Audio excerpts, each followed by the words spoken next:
Welcome to episode 79 of Central Intelligence Cinema. Today we're headed to our train station locker to pick up all new identities stuffed in a duffel bag and catch up with Treadstone's finest in 2004's The Bourne Supremacy. But without further ado, take it away, Pierce. Beg your pardon, forgot to knock.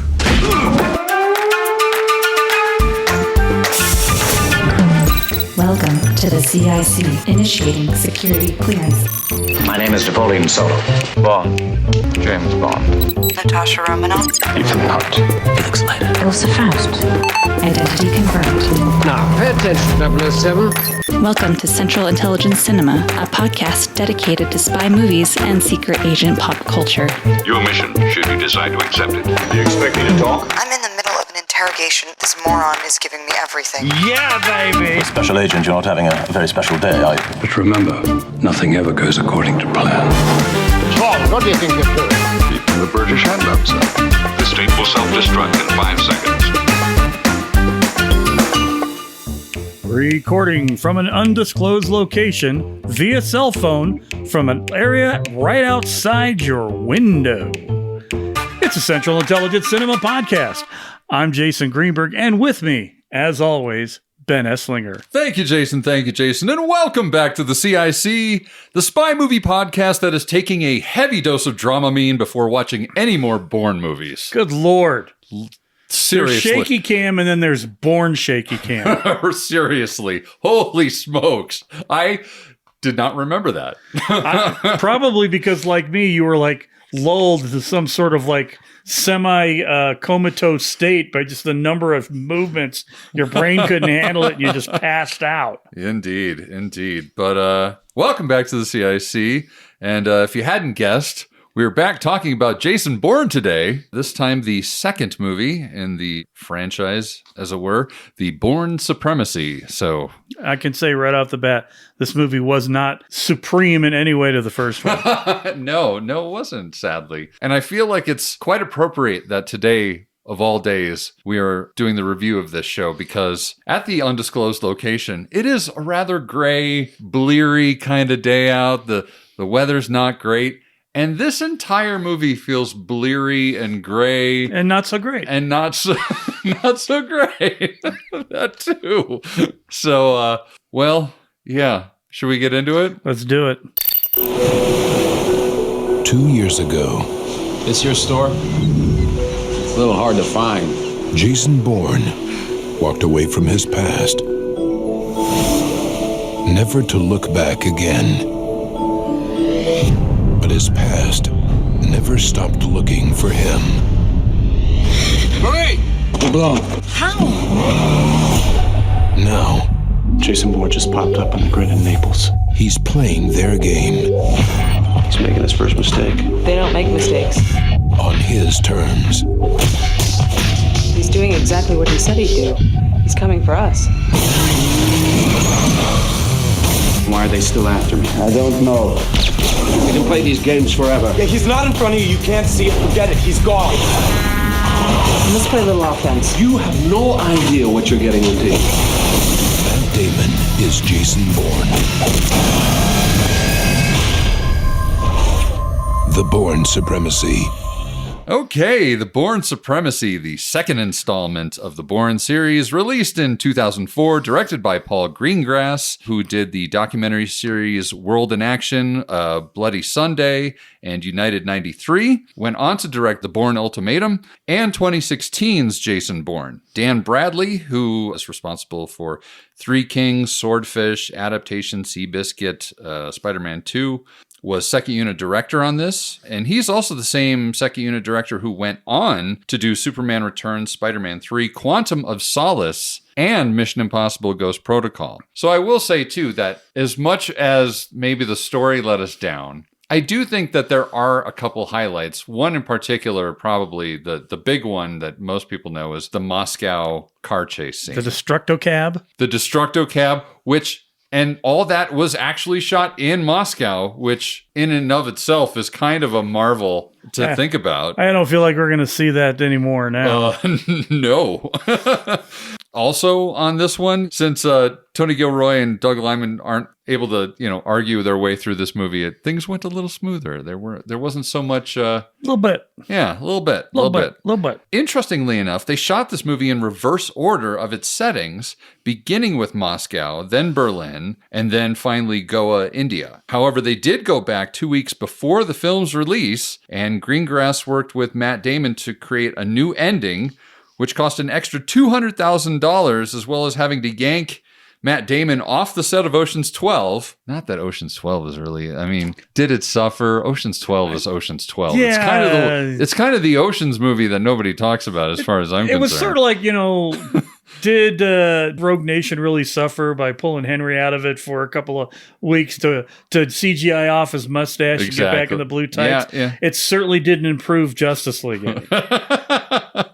But the new ending did test 10 points higher with the new ending. So I have to say, I think that for $200,000, doing a location shoot in New York seems like a bargain. Yeah.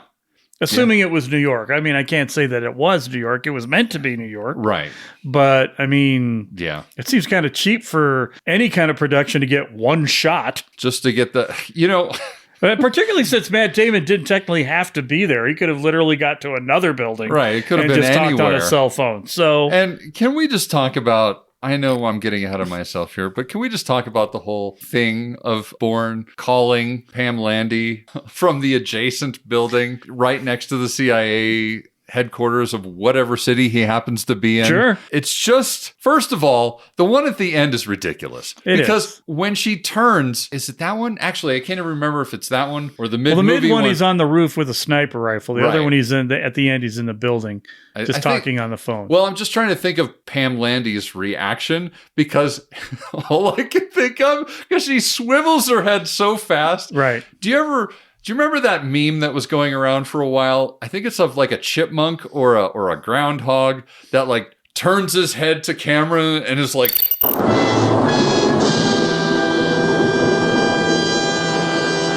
overly surprised and like stressed out. That's all I could think of when I saw her do that. Well, to me, here's the thing.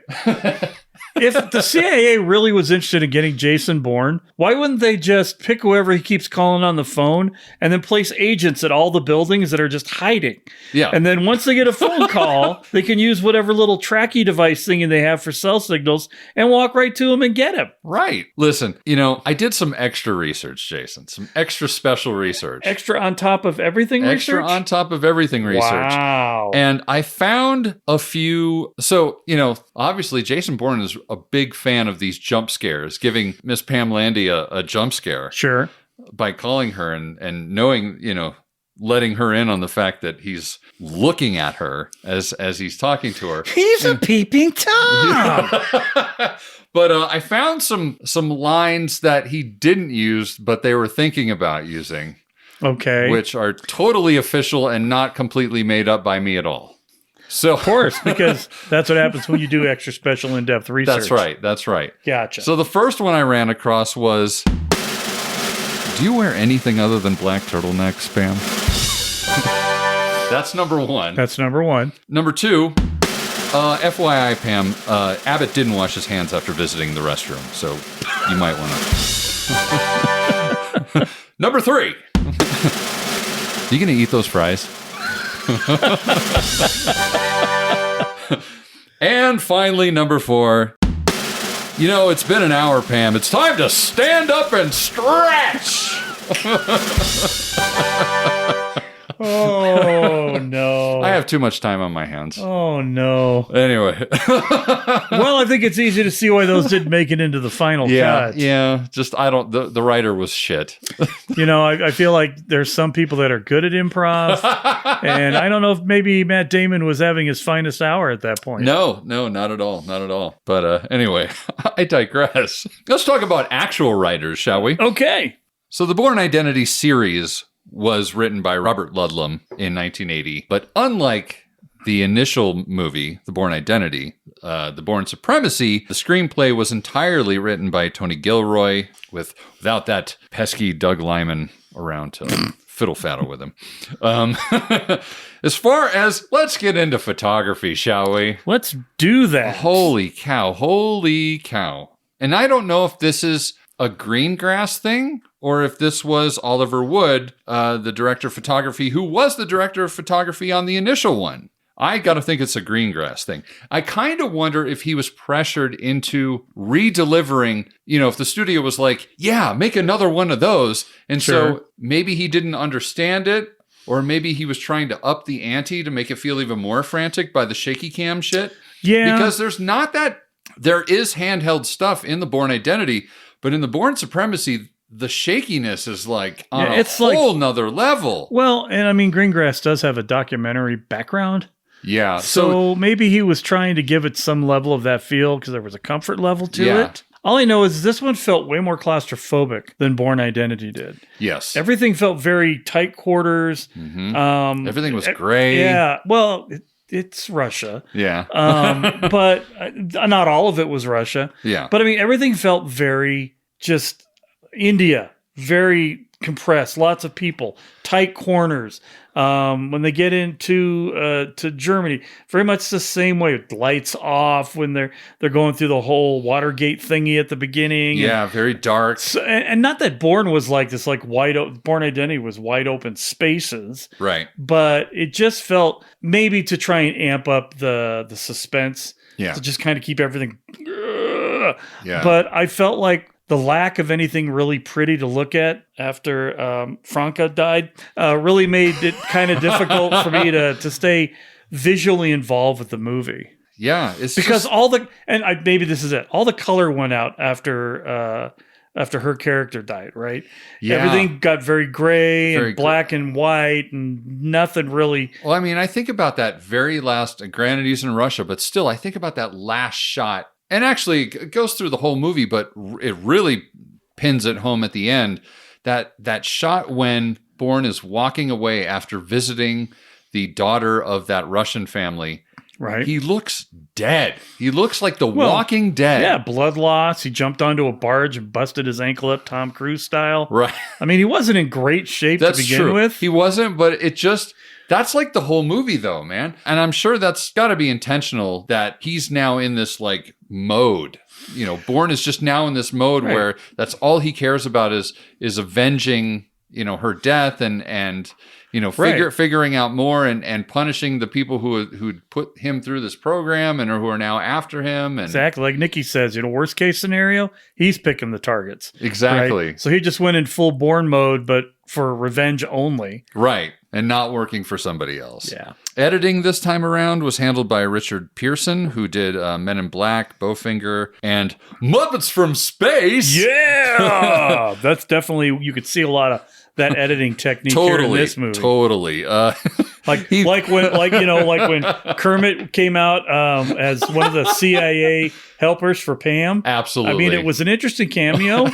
Considering how dark and gray it was, he really looked kind of more like a chartreuse color than his actual bright green. But yeah, no, you could definitely see the similarities. It's a bold strategy, Cotton. Let's see how it works out for him. He did go on to edit Quantum of Solace, and he did Get Smart, and he cut Iron Man 2. And then the other editor on it was Christopher Rouse, the Italian, who did The Italian Job and Paycheck. And I think the editing is about the same. The problem is, and this is probably the movie that gives the Bourne franchise the bad rep about editing. I don't think it's the editing. I think it's the shooting in this one. The editors are doing the exact same thing they did in the previous one. Mm-hmm. Now, I will say the editing does get far more aggressive in the third one when we get to that one. But I wonder, since I haven't watched these all in a row like this in a while, I'll be curious to see what the shaky cam looks like in that one, if it's just as aggressive or if they pull back on that and pull forward on the editing. I just have this. Well, full disclosure, I didn't have the clarity of Shakyville over here the first time, but I remember Ultimatum being much more straightforward. I thought so too. I remember a lot of hard cuts. Yes. But I don't remember a lot of, bouncy, flouncy, Winnie the Pooh, Tigger kind of camera shooting going on. Because this is all over the place. Just all,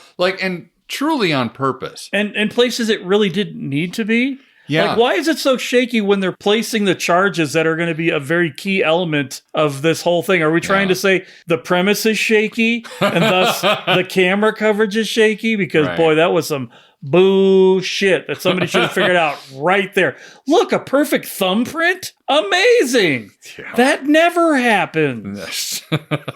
That moment was a little, okay. A little forced.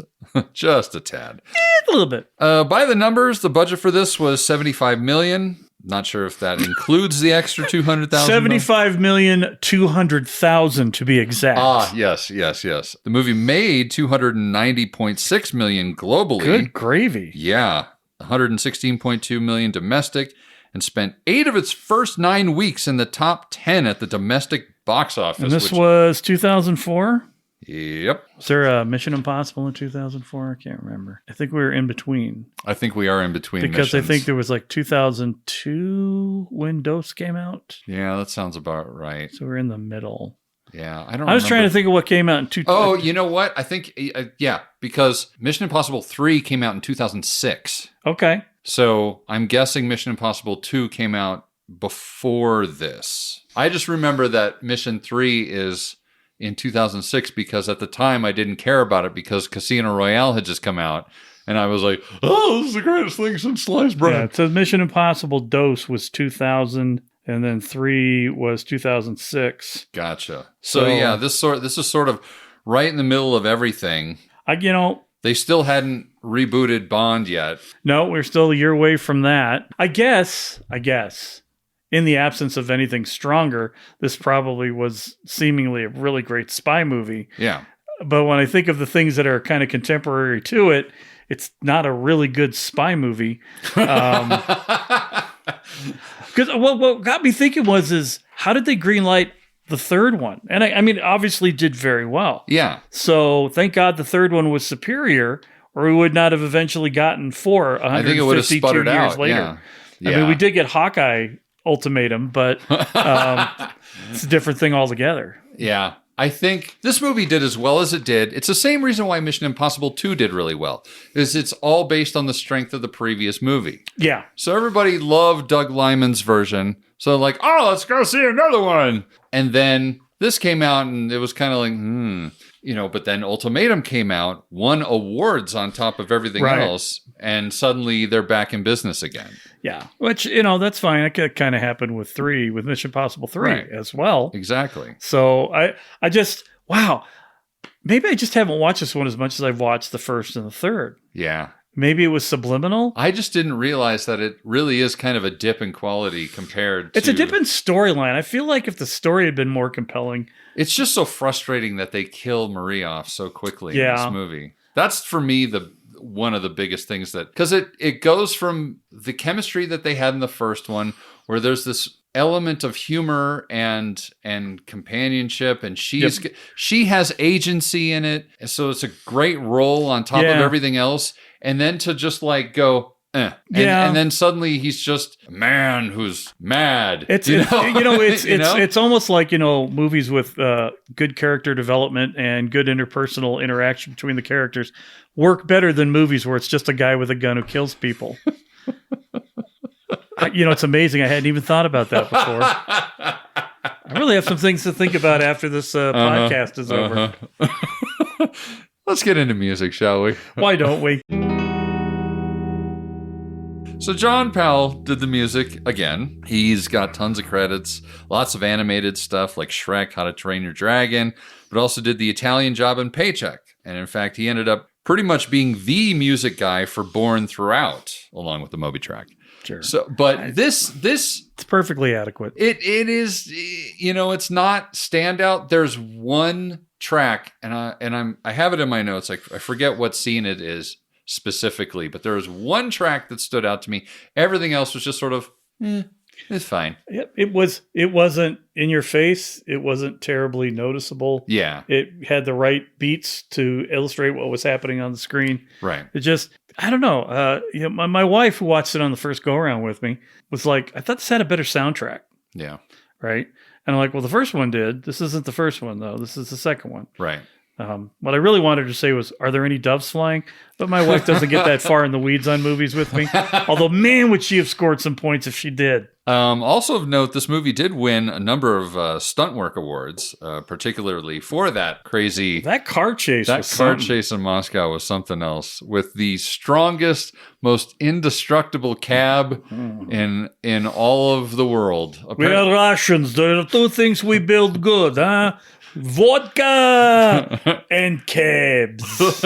Exactly. So getting into the characters and whatnot, we've got Jason Bourne back, obviously once again played by Matt Damon, who at this point is now 32 when they filmed it, and actually looks a little closer to 30 this time. Yeah. He put on some muscle, some bulk, so he doesn't look quite like the kid like he does in Bourne Identity. Yeah, but he's still babyface. He is still babyface. He's still babyface Matt at this point. Yeah. He's growing into his looks, I guess you could say now, because the much older, more Clooney-like Matt Damon doesn't have the boyish charm anymore. Indeed. And then, of course, Marie is back briefly, played once again by Franca Potente in blonde hair. It works. I'm just going to say. I prefer the brunette. Well, yeah. I mean, or blue, or whatever color she was wearing. You know, honestly, I'll just... Any time she's featured in a movie, I will watch the movie. I feel like, I don't know, the fact that she, first of all, I'm glad that they didn't just decide to do another boyfriend girlfriend buddy cop movie, right? Because it would have really felt like, really, we are literally making the same movie again, right? But man, they could have done something better. And I don't know. I've never read the book. Maybe that's how it happened in the book. I mean, the driver of this is not their relationship. The fact that we did get some of that relationship interplay was nice. Yeah. So at least it wasn't just like a straight up James Bond movie. But, but I mean, you needed it for the movie to move forward.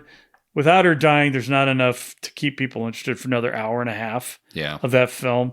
I think, too, the next movie, Ultimatum, they veer wildly off of the books. It becomes completely a unique, it's very little goes off of the books. And I think that might have helped in the case of Marie in this movie. Yeah. It would have been interesting to see, what if it was a situation where when we do catch up to Bourne at the beginning of this movie, he's not with Marie and Marie is somewhere else. And maybe they run back into each other later on.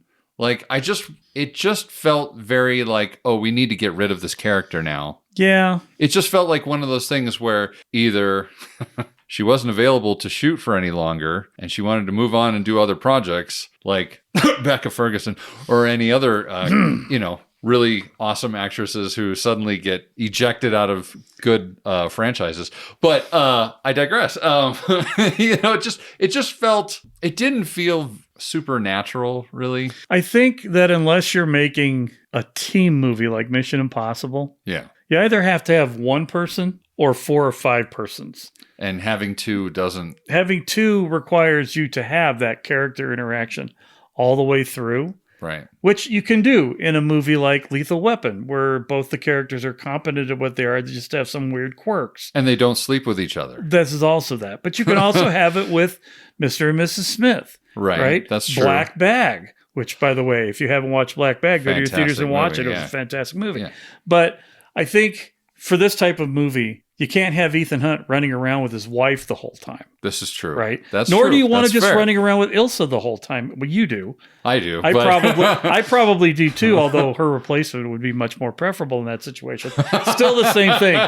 But even though they're both incredibly competent, it's a different movie when it's two principals who are effectively both the leads. Yeah. Whereas in a typical Mission Impossible movie, there's the lead and the supporting people. And this movie is called The Bourne Identity. And so our Bourne Supremacy. You know what? Add whatever words you want. The Bourne blank. Bourne 2.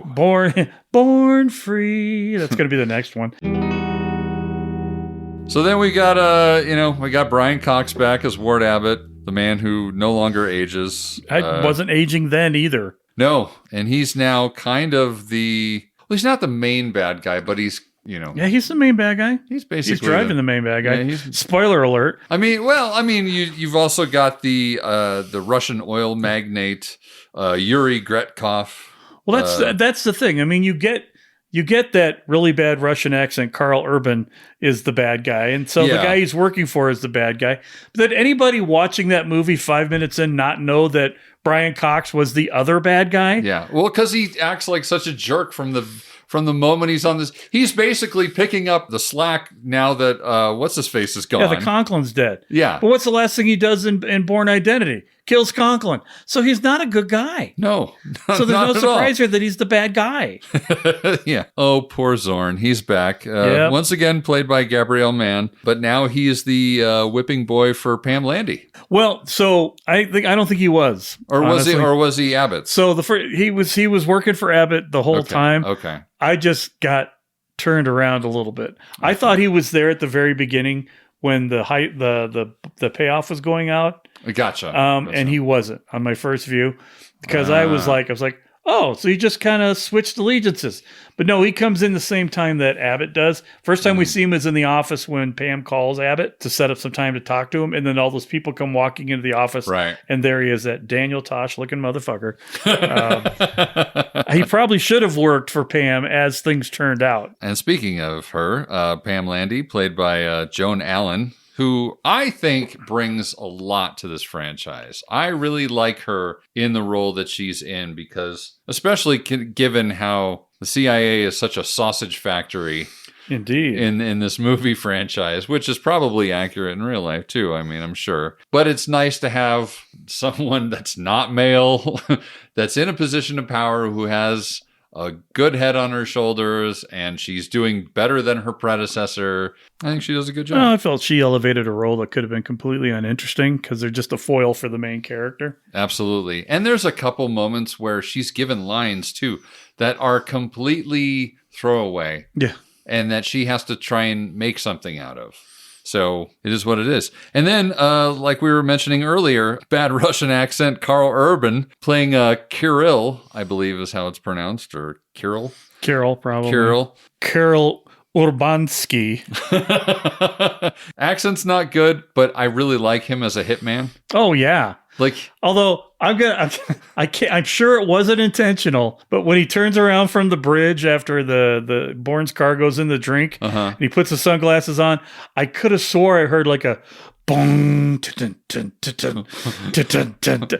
was like, did I just hear the little like clanging metal sound from the Terminator when he put those glasses on? Or was I just imagining that? Because I heard it both times.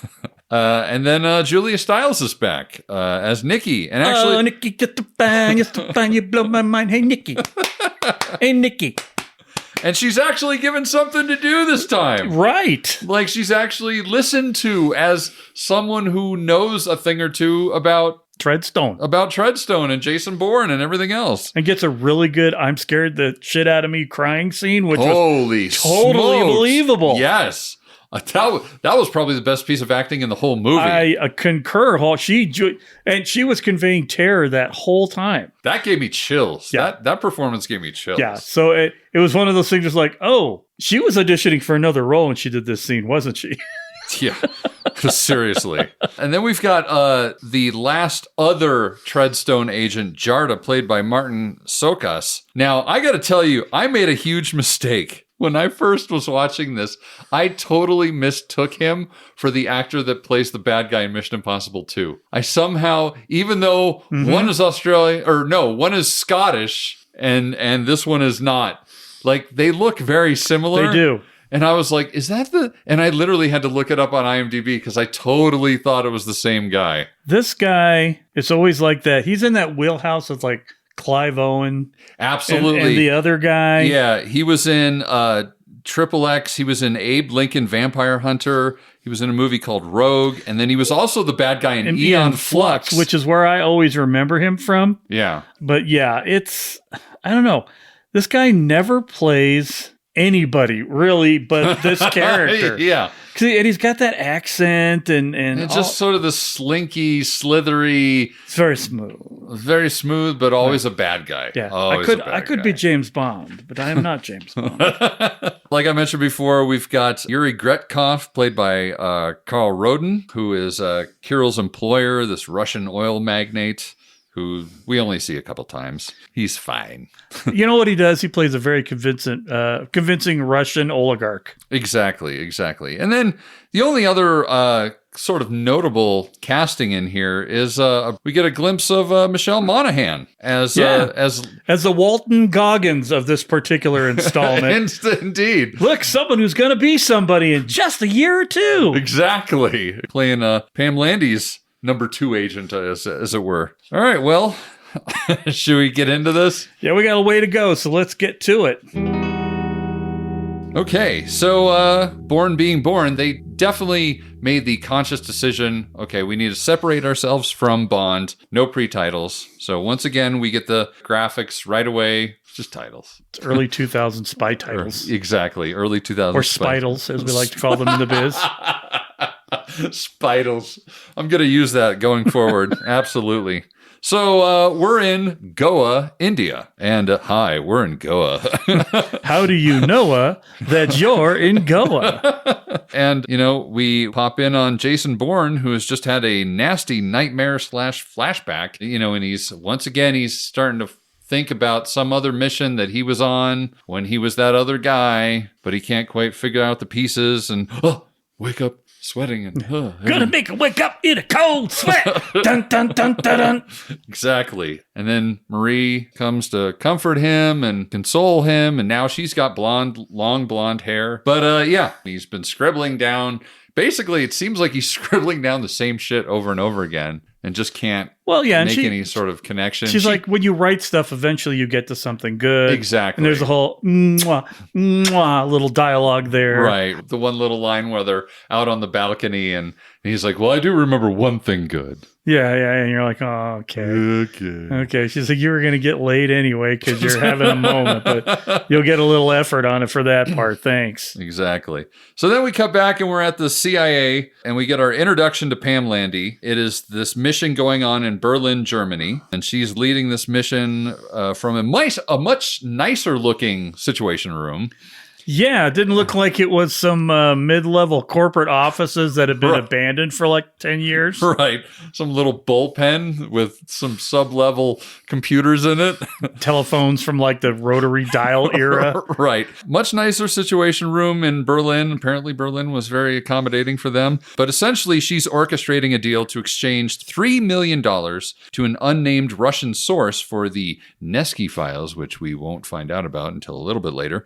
But it has to do with some sort of theft of $20 million from the CIA from a long time ago, and it will give them information about all of that. But so this deal is going down. We're seeing like one guy goes into the building, and then another guy is going in, and then in the meantime, too, Landy's getting a call from Langley saying like, "What are you doing with all our funds?" Which felt a little weird because it's like, well, clearly you already approved the funds. I was going to say, it feels like the operation was already approved at some level. Yeah. And that almost feels like a studio note. Like, it's like, we need to crank up the tension here.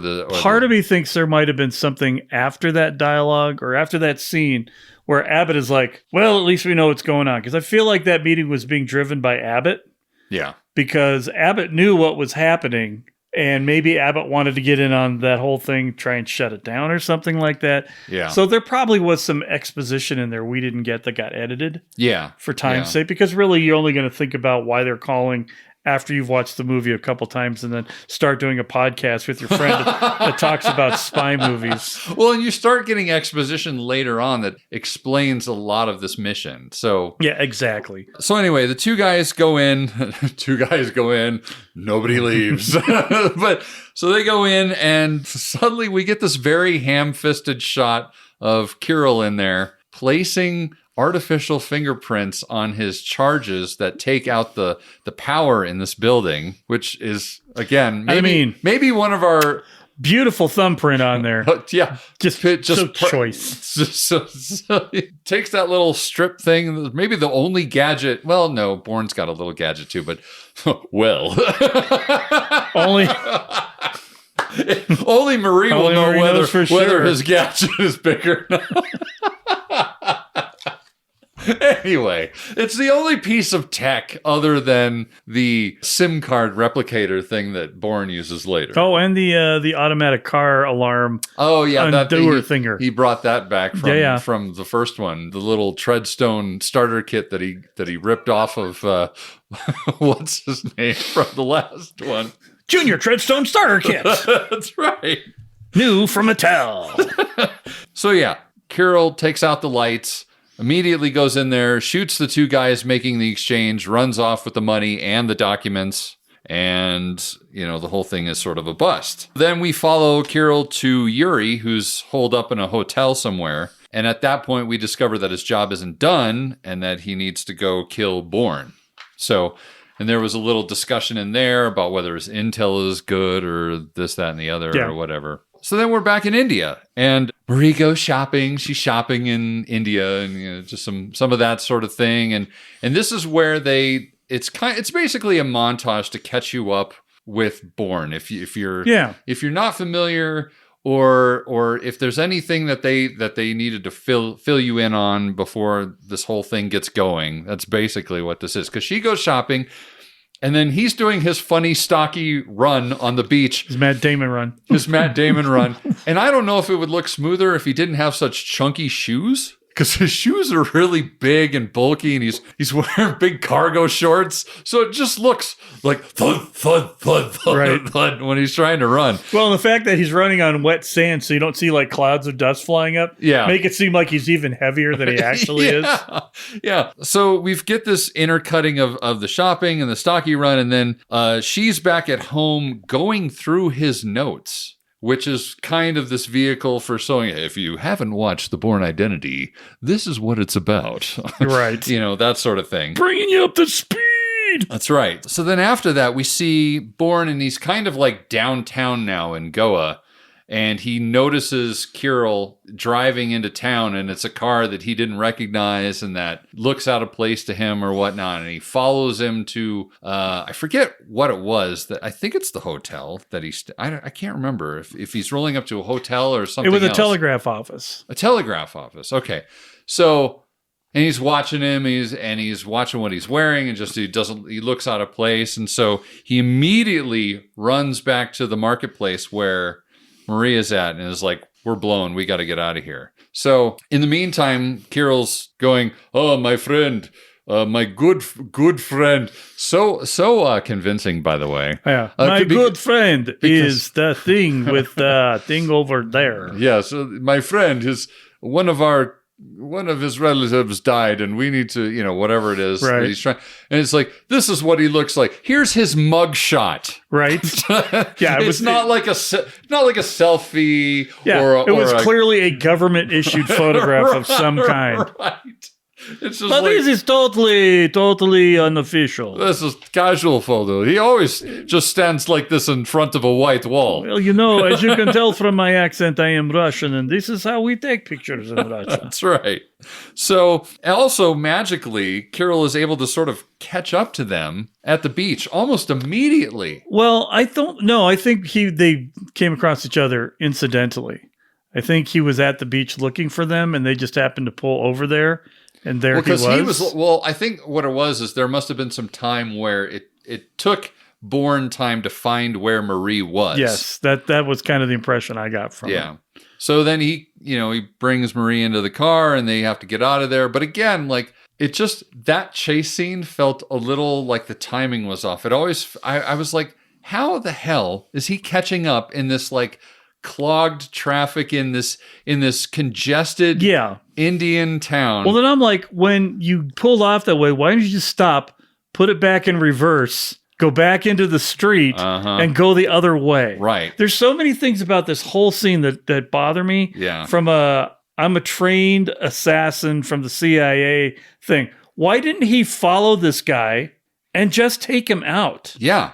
And I know that there's this whole crisis of conscience thing that's going on with him, because he's like, she would want me to do that kind of thing. Right. But if you thought that... If you're Jason Bourne... And you think that the woman you love is in danger, and the person who has information is right there, why aren't you just taking it into your own hands and getting him to give you the information you want? If you have Jason Bourne confidence about yourself as a killer, why don't you just take this guy and do what you need to do? Yeah, exactly.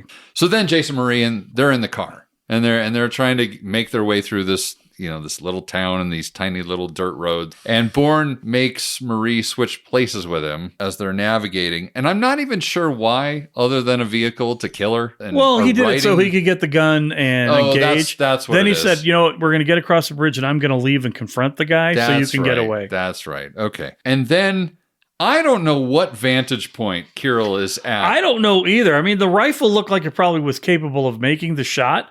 But from where was he standing? Right, where is he that getting... he shot through? I mean, I don't know. Where was it? Because he hit her in the back of the head. Yeah, and it so was that means far. It came through a window? He was far away. Away. Mel Gibson could have made that shot in Lethal Weapon. The Jackal couldn't have made that shot. The Jackal couldn't have made that shot.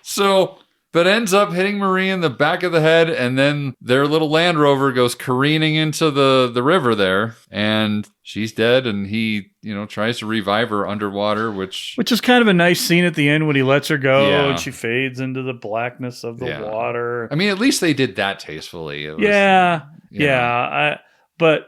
then Carol goes and makes the rookie mistake of not waiting for the body. Oh my God. It was that was just another one of these, yet one more thing in this movie where it's just bad writing. Like, okay, well, we need to provide some sort of excuse why he's going to meet up with him again later or whatnot. He's lazy with learning his accents and he's lazy with making sure the guy's dead. Exactly.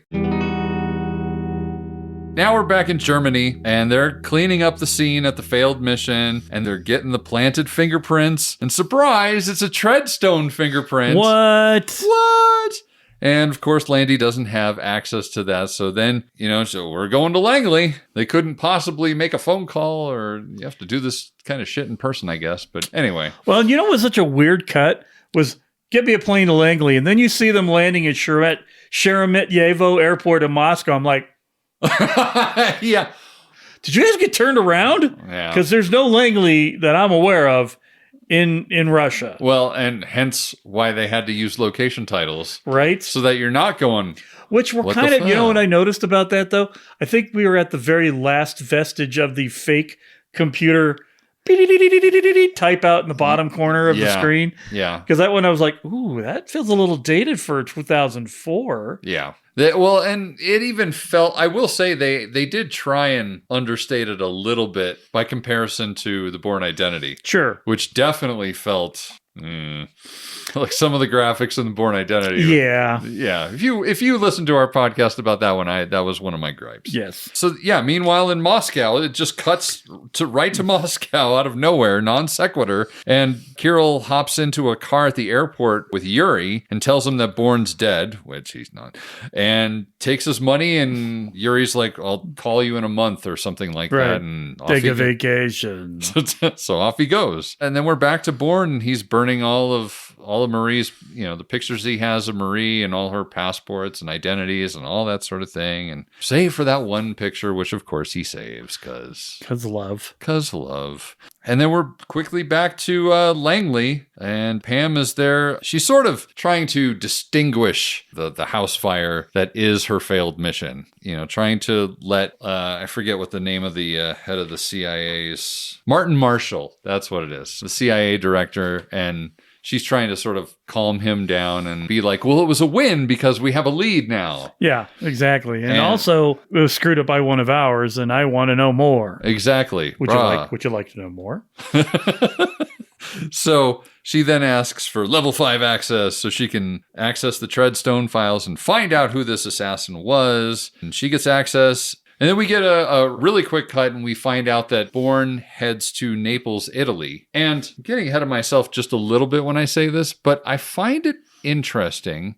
Like, I couldn't figure out from a story perspective why he makes it known that he's there. Because later on, they touch on it. They touch on the fact that he looks straight into the security camera, and that, Bourne is only going to do that if he has a purpose behind it. Well, is he just doing it because he's trying to be threatening and saying... No, he's doing it to get more information. He knew he was going to get flagged at a terminal in Naples, which probably had a very low-level CIA guy working at at the See, embassy. this is why I do this podcast with you, so I can figure these things out. It was also, he could use his really cool credit card, SIM card translator. SIM card duplicator? Duplicator, as it were. Yeah. Cloner. Cloner. It's a cloner. And then put it into his non-trackable Nokia phone or something. I don't know. Sure. Still 2004. We hadn't seen a smartphone yet, folks. Yep. So then we get the little montage that Landy now has looked over the Treadstone files, and she's reading all about Jason Bourne and all about Conklin, everything and, that happened, and Abbott, and everything that happened, and Nikki. There's a shot of Nikki in there, so she's figuring all this shit out, and then she sets up a meeting with Brian Cox because that's what you do next. You go talk to the criminal. Right. So, and I love his phone call. And he's like, "Hey, Pam, how you doing? Da, da, da, da, da, yeah. Oh, let me take a look at my schedule." And he checks his watch. Sees people come in the office. I got about 20 minutes. Yeah. But so nonchalant.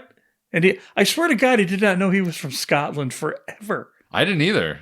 Because he just plays being an American so well. Very well. So he's, yeah. So then we have the meeting, much to the irritation of Abbott, and Landy wants to know more about, Treadstone and all this, and he's like, "You trying to sandbag it? I'm close to retirement and all this, and I'm getting too old for this shit." Yeah, clearly. Just trying to basically cover his ass and denying everything. Which you assume is just him trying to cover his ass in the traditional, I've done a lot of dirty deeds in the CIA kind of thing. You don't realize unless you're me walking in and going, well, he's the most bad guy looking guy in the room, so he's probably the bad guy here. So he did even more that we didn't know about. Yeah. That's really, really bad. Yeah. Something's going to tie together here at the end, and he's going to be in it. Yeah. So reopening Treadstone is basically his worst nightmare. And then as they're talking, you get this intercutting of Bourne once again at the airport being shuffled through security and what have you. So we just get this quick cut of the control room at the CIA in London, and they get a ding that Bourne has now gone through security in Italy and has been detained, essentially. And then we're back to the CIA once again, and we have the big exposition dump to tell you everything you need to know about the rest of the movie so you know what page you're on. Right. She basically talks about how the $20 million in CIA funds that disappeared 7 years ago during a wire transfer through Moscow, and during the investigation they were contacted by Russian politician Vladimir Nevsky, who claimed that the CIA had a leak and that they were ripped off by one of their own. And they never figured out if it was true or not. They were set to have a meeting with Nevsky, but he was killed along with his wife. And even Marshall is saying the wife killed Nevsky and then killed herself, which we will find out, of course, isn't true. But then the case went cold, and until a recent discovery that a Russian agent claimed to have access to the Nevsky murder files, but then he was killed by who they think is Jason Bourne, the planted fingerprints. Right. Landy then starts talking about how Conklin's computer had deleted files showing he had this money in a bank account in Zurich and all this sort of stuff. I think it had, it tied to the Russian oil magnate and what have you. But then that's, of course, when Abbott goes off and defends Does this sound like Conklin to you, Marshall? And he just gets real up in everybody's face, trying to defend and kind of going after Landy. So this is kind of the weird thing I didn't get. What we find out later in the movie, it would have been more beneficial for him to support the Conklin narrative. Absolutely. Than to not support it. Because then it would put it in the past and it wouldn't link him. Right. So I didn't understand his jumping into it. I didn't either. It seemed weird, but maybe he just didn't want them to dig any further. And so he's just trying to put the whole thing to sleep, unless it was like, here's a good opportunity to get Bourne out of the woodwork to eliminate him permanently, and he was playing the odds on it. Yeah. I never really got a feel in the movie, but I know why he initiated everything he did. I just never understood why he wasn't going to let him follow that false flag all the way through. Yeah, because you could have let that be what it is, keep misleading them that way, and then just still kill Bourne, And with Bourne dead, there would have been nobody to prove otherwise. Right, exactly. But yeah, at this point, Landy theorizes that Bourne and Conklin were in business together, and then that's right when Zorn busts in and tells them all that Bourne was detained in Naples, and then we're back into all that sort of thing. So then Bourne is in a room And this U.S. consulate guy, this very green, is there with him, and Bourne's not saying anything. He's just sitting there and playing, comatose man. And consulate's trying to play tough guy, but it really isn't doing anything whatsoever. And then he gets a phone call from Landy, and they let him know how important Bourne is. And he goes to pull out his gun, and immediately... That thing was so fast, I had to stop it and play it again to see it happen. It was... Watching him knock out and disarm two guys. It was almost instantaneous, and it was choreographed really, really well. It really was. That was a great little moment, I think for me, the best scene in the movie from a shooting perspective because it looked so real. Absolutely. So yeah, they're both knocked out within half a second. They're both on the ground, and immediately you get this really hyper-cut moment where you see, him yanking the SIM card out of the phone, putting it in his little credit card doohickey, and then taking it out and putting his SIM card or whatever. He's basically duplicating the SIM card and putting it in his phone so he can then monitor, which again, I'm not sure about the science behind all this, but I'll go with it. It's fine.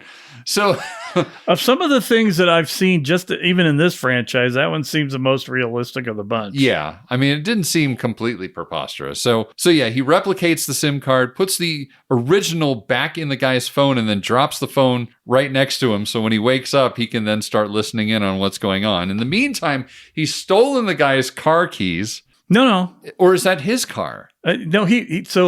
How did he get the car? Because he's got the thing that unlocks the cars and de-alarms. That's right. Then he's got the lock puncher that he throws into the ignition switch. Turns it to start the car. That's right. It's part of the Junior Treadstone starter kit. That's right. Man, it moves really fast. Some of the stuff moved very fast. Some of it was a little slower than it needed to be. Yeah. I did find it interesting, too, that he just happened to be carrying an alternate set of plates in his bag to put on the car just immediately. So, anyway. Well, not everybody has rolling plates like certain spies do. That's true. That is true. So he steals the car, and then he's out. This is kind of a fun part too. So then Landy calls the now waking U.S. consulate guy and just chews his ass out. So you better I'm flying to Berlin. And you better have a good update in 30 minutes. You're toast, motherfucker. Exactly. Now Bourne is listening in on all this, and he's taking notes as, he's writing down Landy's name, and he's getting numbers and stuff. And he also learns that they think that he killed these guys in Berlin. Right. And then we get some more, Abbott and Landy start bickering about the whole situation. And then at that point, Marshall's like, no, both of you shut up. You guys are now both headed to Berlin so you can finally put an end to this guy. Right. Meanwhile, Bourne hears all of this and he starts looking at how to drive to Berlin, which I think... So there's one of the funny things that I also picked out of this movie was every time he's driving and he's got this giant fold out map and he's driving at the same time with this very complicated, very big road map. And it always just felt so clunky and like, I know okay, listen, I'm old enough to have lived through a time when I had to go on road trips and use a physical map to get there. I can tell you, I rarely had it completely unfolded like that. No. Arms stretched. It was always folded into the exact part of the map that I needed to see as I was moving down the road. So it just felt, I'm like, are they doing this to make it seem more hectic? The fact that he's trying to juggle this giant map while he's driving on the highway. Meanwhile, he's suddenly getting flashbacks from his old mission, so much so that he has to pull over to the side of the road and sort of collect himself before he can keep going again. Well, let's not point out the fact that this guy speaks like multiple languages, knows how to do all of this other stuff, but they didn't teach him how to figure out how to get from Naples, Italy to Berlin. Right. Without a map. Without a map that he had to go. Like you can't memorize a route while you're at the bus station and go, all right, I think I'm going the right way. You had to go to Naples 7-Eleven. Right. Pick up a map. Walmart, Naples. So then we're in Amsterdam and we see Julia Stiles and she seems real happy. She's walking out of something, but then she's no longer happy because then she sees Abbott and then she realizes, Getting dragged back into it. Drugged back into this shit. So she then sort of gets grilled by the two of both Landy and Abbott about her job in Treadstone and what the agents suffered from due to all the stuff that they do in the program. And from there, she finds out that she's going to be brought into the fold, and she flies with them to Berlin. So at this point, we get this little travel montage. It was kind of interesting. It's kind of one of those moments that you mentioned earlier about how in some moments it's too slow. Mm-hmm. This felt like I don't know if, again, this felt like a studio note to me as well, where it's like the studio's watching it going, this is way too fast, but we need a moment to catch our breath. Right. Can you put in some scenics and just do a long montagey thing where Bourne can reflect on his loss and look at his picture as he's driving through these majestic mountains and right. You know, That was one that when I'm watching it, thought that's the Bond shot right there. It is the Bond. I have to show you the exotic locale I'm at now. Absolutely, 100%. Then we get back to the CIA headquarters in Berlin where they realize that Bourne isn't hiding his face. And that's when Nikki is like, no, this isn't a mistake. They don't make mistakes. And it's kind of cool how she says it that way too. Like they don't make mistakes. Right. Like anybody who's been through Treadstone is like this robot killer and they follow through till the end. Exactly. And they have a reason for everything that they do. And you even explained it to me. Yes. That's when we get that great line too, where Landy wants to know who he's working for, but Nikki's like, worst case scenario for himself. So, and with that, we're kind of into Act 2. All right. So Act 2 starts with our man Jason, not this man Jason, but our man Jason, driving through some fancy-looking European apartments. I think he's in Germany now? Yes. We're in Germany now. He's now so in Germany. They really do look like fancy European German apartments. Yeah. And did we see these same apartments in the first Bourne movie with Clive Owen's character? Oh, boy. I don't know. Because they look same. vaguely familiar, and either I'm remembering them from this movie, but I thought they were in the first movie. I don't know for sure. I don't know. But Bourne goes in, and we know something's going to go down. So we see Martin Zokis' character, what's his name, Jarda, go in. Jarda. It's his apartment. He's all bleep, bloop, And he's bleep, wearing bloop, bloop. he's wearing this fur coat looking thing. Right. Like, and the chunky rim glasses just so very superstar, right? Yeah. Very superstar. But he goes in, he puts on the alarm system in the car. We follow him into his kitchen where he opens up the door, and then we see Bourne's shadow behind him. And he pulls out a gun, and it's both of them pointing at each other. Right. And I'm like, first off, that gun's got to be really cold. He's holding it with no glove. It's got to be really cold. It's a cold gun. It's a cold gun. But they have this little conversation where you quickly get the impression that he's another Treadstone agent like Bourne was. Right. But Bourne's just there to get information. You can tell Bourne doesn't want to kill this guy the whole time through. Yeah. He literally just wants information. And this dude's kind of like, all right, I'm going to play it cool. I'm going to play it cool I'm because your bro. I'm your bro. We're Treadstone bros. Right? Yeah. Right? Bourne hands him the zip ties. Why he tells him not to put them behind him, I'm not sure. That was an interesting choice. So it makes me feel like Bourne was trying to convey some trust. Yeah, maybe hoping that he'll get more out of him. Right. I'm not trying to restrain you to do anything bad to you. I'm just trying to restrain you from doing anything bad to me. Right. While we chat. Because it's very quickly going to become a bad point on him to not have done it that way. Yeah. But so they start having this conversation. Bourne is basically just trying to find out what's going on, why Treadstone is coming after him, who's in charge and everything. Finds out Conklin's dead. The guy's like, no, the whole thing's done, man. Yeah. Treadstone's not a thing anymore. Right. Right. And so he doesn't know anything about Pam Landy at all. He doesn't know who Pam Landy is. None of that is even relevant to him anymore. Yeah. But he's like, oh man. You can see Jarda kind of gets us. I was like, oh man, he's not gonna kill me. It's too bad I fucked him over. Oh yeah, because he's already called somebody. Yeah, I called somebody in on the control pad. Yeah. When he was logging in. It's like I'm kind of mad. I thought you were here to kill me, but now that I didn't, oopsie. Yeah.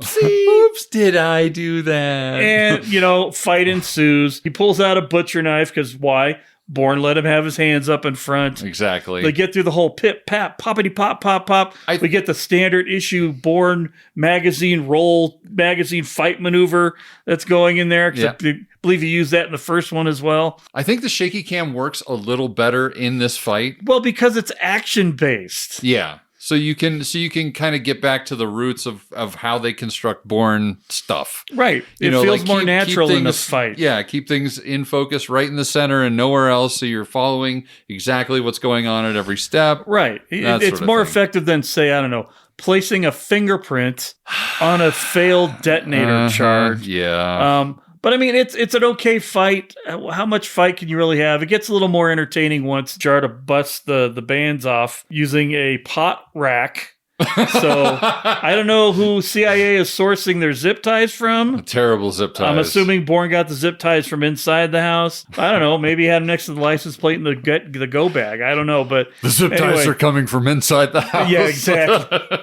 Anyway, they weren't very good zip ties is what I'm saying, ladies and gentlemen. Tens of listeners. So anyway, the fight starts going really in earnest at that point in time. And Jarda's taking the worst of this thing, folks, because you look at Bourne, he's got like a scratch. This guy's face is all bloody. Oh, yeah. Oh, man, it's terrible. So Bourne gets the advantage. He ends up choking him out, and he knows the bad guys are coming, so we got to Bourne this motherfucker right now. And nothing works better than doing a gas leak and then putting a magazine in a toaster. In a toaster. What a fuse! I'm telling you, I think it's a great idea.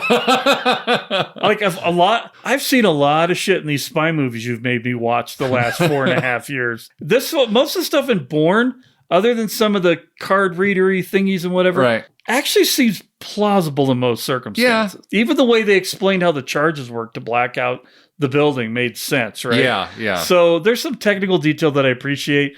But, dude, when the house blows up, the 3 guys that are coming to get Bourne that get caught in the blast, I feel like, I don't know if they used the back catapults with them to pull backwards. I know, they just flew. But there was one guy that did a backflip. He must have been on one of those little not deadly claymores that they put with the lifts on them. Right. Because that dude went like John Woo style. Also, it just didn't feel, I guess I shouldn't be picky like this, but it did feel like, is there really enough gas in the house to make that kind of explosion? Not at all. Not unless they showed up way after he did, but we see him pulling out of the car in the backyard. Yeah, he's literally watching this as the police are just showing up. So, dude, I gotta say one thing that kind of terrified me a little bit about this scene. When the guys go in with the guns in the front of the door, that is some pretty wicked wrought iron fencing that's around it. And I just what if they misgauged the charge on that? And Flippy Boy went about 10 feet further back. Impaled on that thing? Oh, my goodness. I'm like, I don't like that at all. Unless they're just catapulting dummies or something. No, that was a real dude. A dummy goes one way, a real dude goes another way. I'm pretty sure those are real stunt dudes. But yeah, so Bourne he's in his next stolen European car. Yeah. Drives right. At least he didn't wave at the police. I would have, though. I do think it's interesting, this next moment where he stops to wash the blood off his hands in some bathroom and he's looking in the mirror. And it's like, I think they were trying to tie back to the first one with the whole mirror thing at the beginning of the very first movie. Yeah. Where he's trying, but it's interesting that they're trying to build these little Bourne-isms in this here and there. Yeah. And the mirror thing, looking in the mirror, is a thing that they go back to over and over again. Same thing with him calling Landy from a spot where he can see her. Right. It's like they're trying to create these weird little Bourne-isms, and that feels like one of them, his relationship with the mirror. Probably because of his, amnesia and all that sort of thing. Well, yeah. I mean, it's certainly a good way to very less than subliminally state the dual nature of what Jason Bourne is. Right? If you want to be artsy-fartsy about it. Right, yeah. It's like me saying, all the color leaves the movie after we get out of India. Exactly. Right? So, right. Yeah, and I mean, there's definitely this undercurrent, I think, in all of the movies of him trying to really figure out who he actually is. Right, and who he wants to be. Who he wants to be. He's being informed by Marie's influence and other things. So, yeah, I don't know. Anytime I see somebody washing blood off of their hands in a sink, I just think about Shakespeare, and that's just a trope that's really overused. So, but we get it. Exactly. So anyway, Bourne gets back into Berlin proper. We get the classic train station lockbox thing where it's like, I got stuff everywhere. It's like, I got to switch out the Naples bag with the Germany bag. The Germany bag. I actually think this was the Russia bag originally, but I ended up putting it here last time I was there. I still, part of me is like, did he set all these up during the last 2 years? Or is he able to remember that these bags were there? Oh, was that like a thing that he remembers from his old life? Right, because he seems like he basically in the apartment with Jarda was like, he remembered that was a Treadstone house. Right. Although I don't think he remembered the guy, but he remembered something from Treadstone was there. Yeah. So he's got little bits and pieces of things, but I mean, I don't know. We have some European listeners. You guys use trains way more than we do. Can you leave a bag in a train station indefinitely? Or is there like a limit where they're going to be like, nah, we're going to open it up and take out whatever it is? This thing hasn't been open in 2 years. We're going to crack it open. Right. And it's like... And somebody's going to have to come for it if they want it. It's like Storage Wars, where people have to bid for the locker. Right. I bet 100 euros for that one over there. Well, you got a bag with a license plate.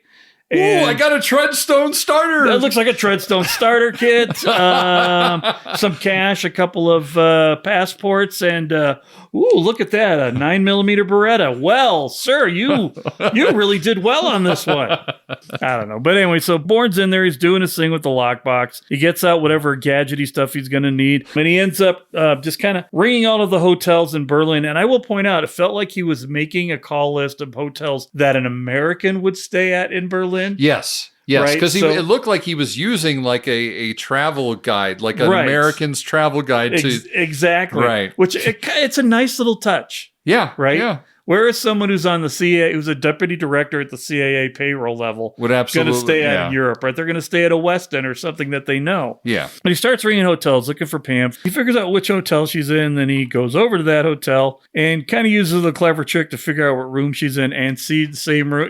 She's in the room at the same time. Like he calls the room and then immediately after calling the room while she's still on the phone, he then asks the guy at the front, I need to speak to Pam Landy. Can you call her? So then they try and call, and of course the line's still busy, but he gets to see what number, what room she's in because he's looking at the phone.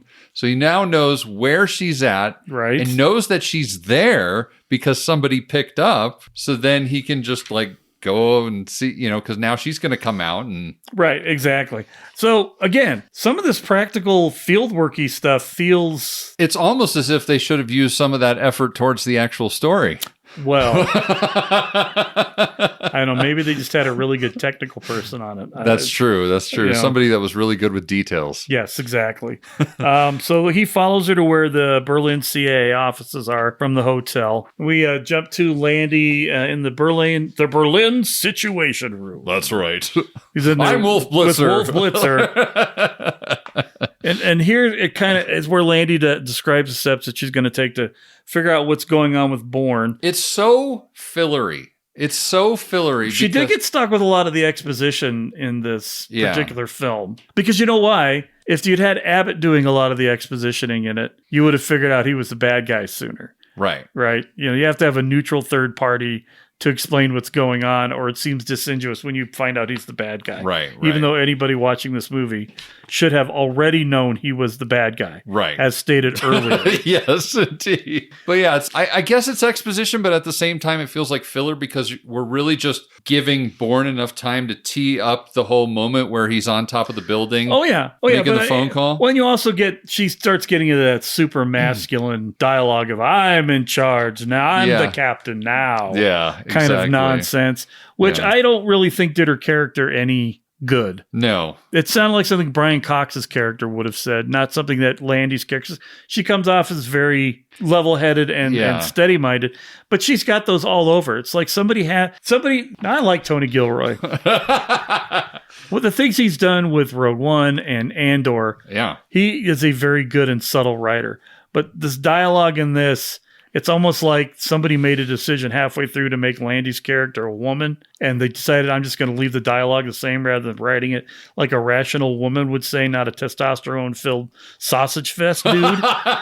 Because she's got these little things like, well, I think, get me this over here and make it happen. And it's like, really? Like, I feel like Joan Allen was like, maybe we could, like, let me improv some of this here. Let me finesse something a little this. more natural for the character I've built. And Greengrass is like, I ain't got time for that. I ain't got time. We're behind schedule. Sorry. We're paying you to read the dialogue, Joan. I don't know. But yeah, it is a little bit fillery just to kind of get Bourne into his, I am a creeper. He's a peeping Tom. I'm going to say it again.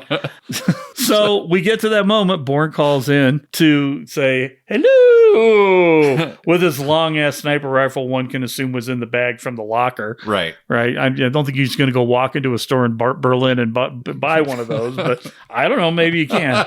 So they have a bit of a tete between the two of them, and Bourne's like, no, I'm taking control of the situation. Yeah. I want to meet with somebody specifically that I have some kind of connection with, get the answers with. There was a girl that worked for Treadstone. She was kind of our handler and took care of all that stuff. I want to meet with her.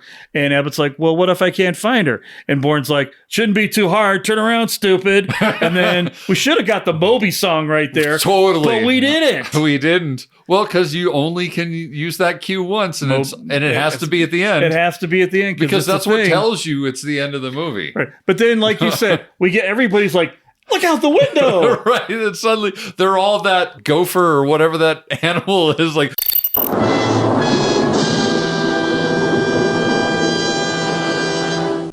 Deer in headlights. Nobody's like, oh shit, get on the ground. Yeah. Right. And there's a very valid reason for him to be here for this. Bourne wants to see the faces of the people he's talking to be able to see whether they're genuine or not. Right. Right. So that's kind of the whole point that he's going through this exercise with. Also, if he thinks they're not, well, I can cap all these people and been done with it. Right. He's literally looking at them through a scope, and even to a point where you can see they cut to his finger. He's thinking about him pulling the trigger on her because he's not 100% sure she's not Treadstone. Right. He's been told that, but then the guy tried to kick his ass. So he doesn't know what's truth and what's not. And the character's driven by that need to identify, which, again, why do they just start killing people and get it over with? It's not like he's got anybody to protect anymore. Right. So go full-blooded killer, but then why with a sniper rifle? Why don't you just blow up everybody in the building now that you know where she's at? Leave your thumbprint so they know it's you, though, because that's very important. But anyway, so he pulls off. Everybody's like, oh, my God, he's so clever. And we cut to Nikki meeting Bourne again. He gives him Alexander, I think it's Alexander Plot. It's like a square that's out there in Berlin and everything. The Clock Eltestrasse or something like that. I want you to say that 3 times fast. Well, I kept thinking of Gotcha, the Cafe Friedrichstrasse. And I'm like, oh, is it the... No, it's not the same. It's a different thing. Strasse is a street. So. Yes. So it could have been... Exactly. Yeah, but I mean, I've heard of the Alexander Plot thing in other movies. I believe we hear it in Atomic Blonde as well. Oh, okay. But anyway, moot point. I'm Yes. sure it's in a lot of espionage type movies. Right. But here's the thing. And so when he gets there, it's filled up with demonstrators, which is why he picked it. Yeah. Because as he's driving there, he sees all the... That's the point. Yeah, exactly. It's very subtle. Yeah. But as he's going by, he sees all these posters being put up for this demonstration. Blink and you miss it. Seems completely unimportant. I didn't catch it until the 3rd time I watched this movie. Right. I got it on the 2nd time around. I'm like, oh, so it's those things, man. Yeah. Right? So they really tie the room together. So he tells her Nikki to go into a train. Nikki goes in the train. He's on the train. He's trying to throw off all the guards. Oh, I should point out that there's a small conversation back in the Situation Room after this happens. Yes. Where about the snipers. Yeah, Abbott's like, if you have the opportunity, you kill him. You just kill him. And she's like, I need my answers. I'm not going to kill him. And so they have this argument, and he's like, Pam, let me take you off to the side here for a moment. And let me mansplain for a little bit. That's basically it. But he does make some good points. Right. And so she capitulates, tells her number 2 guy to get snipers up on the roof. Bourne didn't care. He knew they were going to be there. Yeah. He was going to be playing, the shell game with train cars and shit with them. Right. But gets Nikki over there, gets her in the train car. They're like, where is he? We got her. Now she's on a train, but we don't see him. At the very last moment, he pulls the grab her by the arm, scoot out before the doors close. Right. Not going to see me because there's train blocking us. Oh, I disappeared. And there's this big protest going on, so we just blend in. Yeah, absolutely. So he gets her down into, I don't know what, train station? Subway train station, maybe? There was definitely some people in there, but it looked like more of a mall kind of deal. Yeah, and he just sort of found some random custodian's room or something. Or bathroom or something, Yeah. and he walks in. And that's when we get... That's where we get the scene where he just starts grilling her and she starts crying and being all terrified. And you get this whole thing about like, I don't want to be this guy. That's the look in his eyes. He totally backs down once he realizes what he's doing to her. Yeah. Because Nikki just loses her shit completely. Right. And this is also, too, isn't this when Landy basically finds out that Marie is killed and that he... Yes, because Nikki's wearing a wire. And isn't that when he also says that he was 2,000 miles away in India? I was 4,000 miles away in India when this happened, when he gets a clarification. Yeah. So that was to let Landy know where the bear was shitting in the woods more than it was to let Bourne know. Right. But then when they go into this room where he interrogates her more, the microphone cuts out. They can't get service on what she's doing. They're like, well, Bourne must have known that he could hear that we'd have her wired. And Abbott immediately is trying to discredit it because it's like, well, Bourne knew that she was wearing a wire, so of course he's lying. Right. Yeah. Okay, why don't you just, ba-da-ba-ba-ba, I'll eat some french fries, Brian, all right? Nobody's buying the bullshit here, Brian. So anyway, Bourne starts getting this the information. He gets information from Nikki, and it starts making him flashback to what he was having the nightmares about, but he's getting more clarity because it happened in Berlin. He hears the name of the files that they were going after that started all this. The Nesky files, which then the name starts to make him realize, oh, this is something that happened here. And he starts grilling her about, when was I in Berlin last? You've never been in Berlin, she says, as she's breaking down into tears. I know I was in it. You were never here officially. Blah, blah, blah, blah, blah. And you're like, okay. So now maybe something is off the books here that Bourne doesn't remember and that Nikki doesn't know. Exactly, because she doesn't even know that it existed. Yeah. And it's interesting, too. This is one of the few moments that I will give credit to the story. The fact that there's this mistaken thing where they're all talking about, the CIA is all talking about this recent thing that happened, and he keeps thinking about a different mission entirely that happened many, many years ago. Right. And he's making this false equivalence between the two missions because at some point they said, you killed these two people, and he's like going, oh, maybe I did, but he's thinking about the mission that happened 7 years ago. Yes. It's weird how he was having nightmares about this and all of a sudden he's back in it. So anyway, Bourne really just kind of freaks out. He can't do anything bad to her. He bolts. She's crying on the floor. Just a puddle. We don't see her again for the rest of the movie because I think she's in CIA therapy at this point in time. Right. They ship her back to the U.S. and go get her with some psych person because or maybe send her to Antarctica. There's a guy down there with glasses she might like. Her clothes. But anyway, so we get back to the Situation Room, and Landy's getting filled in on the possible routes that Bourne might be using. Abbott starts kind of going after Landy, trying to kind of undermine her leadership at this point because she's clearly stated, I want to solve my problem and don't give two shits about yours, Abbott. Right. Which really should get her thinking, why is he so concerned about this? Yeah. It should have been more apparent right from the get-go, like, why does he keep roadblocking me? But she's probably just assuming that he's worried that somehow it's going to fall back on him, and that because he did make that and that he's trying to just retire and he doesn't want any smoke right before he's out the door. Yeah, exactly. He does have a really great line in this though, where he's like, "You're in a big puddle of shit, Pamela, and you don't have the shoes for it." I don't know who wrote that line. It's a great line. It's a pretty good line. I'm saving that line for the next time I'm with somebody and they're in over their heads. Yeah. But it's basically, he's just pushing his own agenda to kill Bourne rather than what she wants, which is to get more intelligence. So Zorn pops in and wants to show Abbott something because he's watching this exchange. And because Zorn is a good guy, he's just trying to do the right thing. Right. And he sees the logic of what Bourne said on the call. So he figures Abbott's on the up and up. So he's like, hey, boss. Yeah, let me show you something that I think is going to support some things. And off they go, right? And in no way will this end up in my demise. Right. And, it's not like hey, Landy, we're going to take a minute. They're just like, pss, pss, pss, we're out of here. And off they go, right? So then we cut to The good old internet cafe. Oh, boy, man. Thank you, 2004. Exactly. 2004 loves itself some internet cafe, especially overseas. Oh, yeah. Any Eastern European country will do. Well, and this was for like the entirety of the 90s and the early part of the 2000s. The way to do a montage to get to get the person that the primary character fully invested in whatever they needed to be fully invested. This was the final exposition for the main character's sake. Yes. Where all the pieces fall together into the puzzle. So he's in there and he's checking out Nesky and he sees all the newspaper clippings of his wife killing him and how he was trying to... it was something about politics out there. Something to do with the oil and yeah, like he was basically a good guy. He was basically a good guy in the Russian government that was trying to prevent oligarchy type stuff from happening. Yeah. Oligarchishness. How timely we are that we're...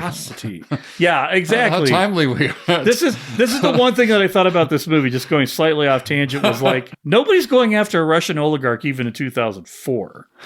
Right? So this is pure fiction at this point. Right. I don't know how much, like I said, I don't know if it's close to the book or not, but when the book was written, there was still not even this opportunity in Russia. So we're clearly trying to translate into a more modern time period, but them dudes have been running the show since the Soviet Union fell for the most part. So I feel like at the end of this movie doesn't feel like it would jibe with what reality would have been like, but we'll get to that point later. Yeah. So anyway, Bourne's finding out all this information. He's connecting the dots. He sees the name of the hotel where the wife purportedly killed the husband. Right. And I think he hits a flashback of the same hotel in his brain or something like that. Yeah. Because there's a big neon sign that says Hotel Breka. Yeah, that they show about 1,000 times. Right. So you know. But then he's like, poof, after he sees the address. Yeah. Right down there at the bottom of the webpage. Thank God. It's right there. That's right there. So we cut back to Abbott and Zorn. And Zorn is taking him back to the scene of the botched exchange and starts going over the technical explanation for how you would actually cut the power in the building and how this one's completely irrelevant.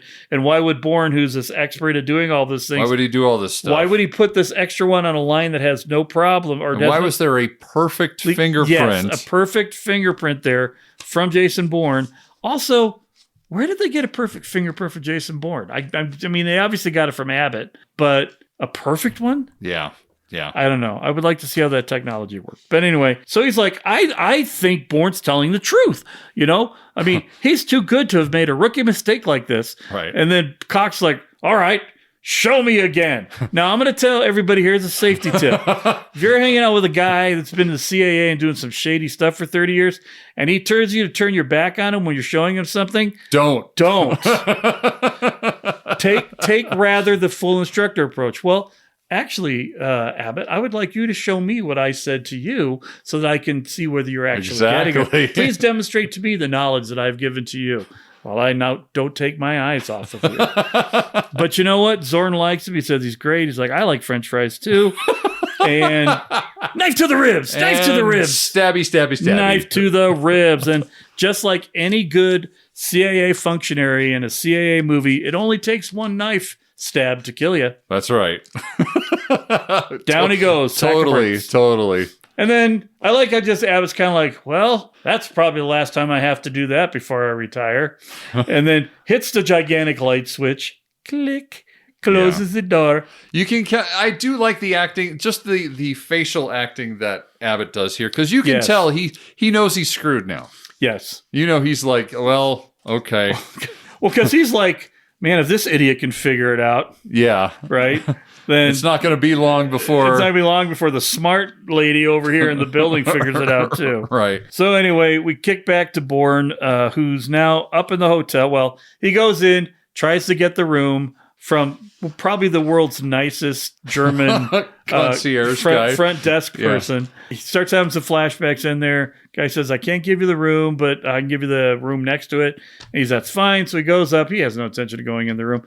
But sure good he didn't get the room he wanted, because as it turns out, the CIA figures out he's there. So they send... I just think it's funny how quickly the moment he gets his room, like the moment he's off to go up to the room, that's when you see the fax print out the wanted picture of Bourne. Right. And then he's immediately talking to his boss, and then immediately they call somebody. Yeah, and they get a fully organized SWAT team in there. Like within 5 minutes. Well, I mean, we don't know. Maybe the police station's right down there from the Hotel Becker. Sure. But is it common? Is it common for like hotels to get wanted notices? Yeah.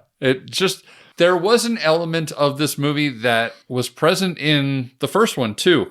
This matrixy element where there are moments in this movie where it feels like everybody is looking at him. Coming up, actually, in one of these scenes, there's a moment where it seems like everybody on the street has one of these wanted things in their hands. Right. And they're all looking around like it's suddenly like everybody sees him. And they do the exact same thing in Bourne Identity after he comes out of the U.S. embassy, and suddenly everybody sees him. Well, I mean, there's a line up there in the CIA headquarters or the Berlin headquarters where she's like, "All right, get APBs out." Yeah. So I get that they were spreading the word. I just question why it was going to a hotel. I mean, I don't question the logic of it going to a hotel. Well, Berlin's a big place, too. Yeah, but I get if somebody's hiding. But if Bourne hadn't needed to go to this hotel, which is kind of a nicer hotel in the first place, he would have been hiding out at some divey place. It probably doesn't even have a working fax machine. Right. So I don't know. I know we need to move the story along. And you know, we can't a quick always way to do it. We can't always have a CIA agent working in a Zurich bank to help move things along. So, okay, I get it. I get it. But anyway, they figure out who he is. They contact the police contact the CIA. All of them are together, but Bourne's upstairs. He breaks into room 645, which amazingly looks exactly like when he left, because even Landy's like, I recognize this room. Right. Even though the room is, that's 7 years ago. Right. We haven't changed anything about it, because the Hotel Becker's really fallen on some hard times. That's right. That neon sign costs a lot of money to keep lit up day in and day out. But anyway, so he goes in, he starts flashing back, and he finally gets the closure. He replays the entire incident in his brain. He was in there. He was just supposed to kill the husband. Didn't know the wife was there. Quick note, ladies, this is why you don't travel with your husbands. Let them go to their jobs by themselves. Trust me. If your husband is a very well-to-do, high up in the food chain governmental official, just don't. Just doesn't matter where he's going. Doesn't matter. Bermuda, stay home. Stay home. Right? Just Hawaii, stay home. That's right. Just whatever you do, just don't go. But anyway, so he's just there to kill him, but can't now because there's two of them. So now he has to change the plot.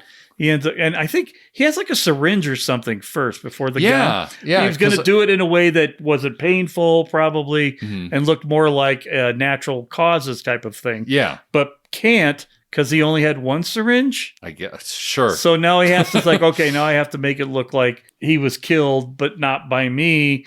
And so the wife ends up getting that way. He shoots the dude in the head. Then he shoots her in a way that doesn't say murder-suicide to me, but then puts the gun in her hand. That's fair. And not to get too technical here, because I obviously have no technical skills whatsoever, but pretty sure that's going to look like a staged suicide there. Big time. She's not going to have any powder blowback on her hands. She's not going to kill herself by shooting herself in the head that way. The reenactment could have been a little more convincing, a little more well thought out, which is funny given the context of how much everything else in this movie has been well thought out as far as details. Right. Because here's what I'm thinking. I'm Bourne. I'm in this room. I have all these super mad skills. I have one syringe that could kill somebody and one that cannot. So what I'm going to do is I'm going to shoot the guy in the head to make it look like the wife did it. Then I'm going to give her the syringe. I'm going to pose her in such a way that I can get the gun in her hand when I pull the trigger and a kapow, and then I'm going to let her fall to the ground. And then it's more convincing as a murder-suicide. Yes. 100%. I don't spend a whole lot of time thinking about these things, but from watching this movie with a lot of detail, this is what I would have come up with to make this more convincing. Well, you'll know what to do when the time comes. I absolutely will. And I'm telling you, Susan, you just don't want to travel with me. You don't want to travel with me. All right. So So he's remembering all this. And meanwhile, we've got German SWAT guys, hut. Yep. And they break into the room he's supposed to be in. Yes. Oh, it is also important to point out, somewhere in this recollection of everything that went down, he sees a picture of the family. That's right. Including the daughter. Including the daughter, which will come back later. Yes. Right. But they go bust in the wrong room. He's like, oh, well, time's up, folks. Time to leave. Yep. And then he's like, you know what I'm going to do? I'm going to do the most difficult thing possible. I'm going to go climb up a water pipe outside because That's right. we all watched me do it in the last one. So we know, everybody knows I'm capable of it. That's right. And it looks great on film. It sure does. So up he goes to the roof. Then he's just scampering all across the roof. CIA busts down the door and he's gone.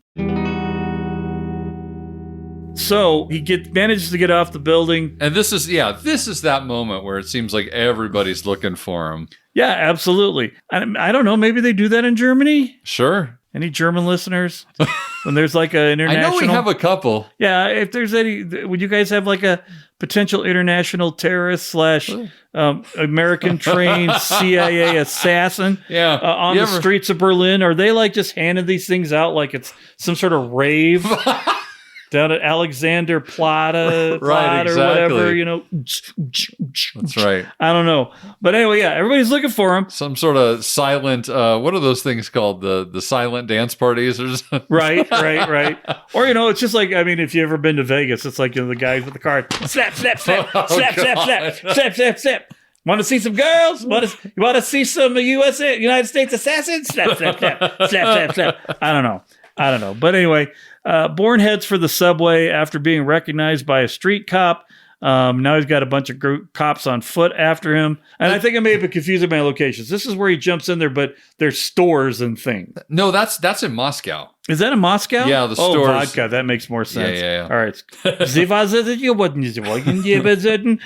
So it's kind of ridiculous. He gets on the train, but knows the cops are going to try and catch up. So at the last minute, another train's coming and he hoppity across those tracks. Doesn't hit the third line though, thank gosh. That's right. That's the hot one. You want to hit the hot line. But he makes it across and then the train immediately goes in front of it. That's right. Given the number of cops that are after him, it feels ridiculous that he gives them all the slip. Especially given what happens next. Well, yeah, so he manages to climb up on top of a bridge, get over where he's at, and as they're closing in on him, he jumps onto a barge on the river. It's a trash barge, but he hits it full on Tom Cruise, not quite style. Right. And jacks up his ankle in the process, but still gets away because they couldn't possibly stop a boat. Right. And of course, they wouldn't look on the underside of the bridge, which is where he climbs up on. Well, nobody looks up. Nobody looks up. Nobody looks. Not even 15, 20 police officers with flashlights. Well, it's not like they're chasing Spider-Man. I suppose not. If you're chasing Spider-Man or Batman, you should be looking up as part of your regular routine. I suppose so. And as Bourne is born, he ain't no Peter Parker, and he definitely ain't no Bruce Wayne. True. So, but anyways, we cut back to the Hotel Brecker. Abbott's outside and finds that Landy's up in the room. Oh, can I just say, though, so Bourne slips away onto another train. Nobody on that train has one of those flyers. Well, that was because that train was already running before the paper was getting handed out. Okay.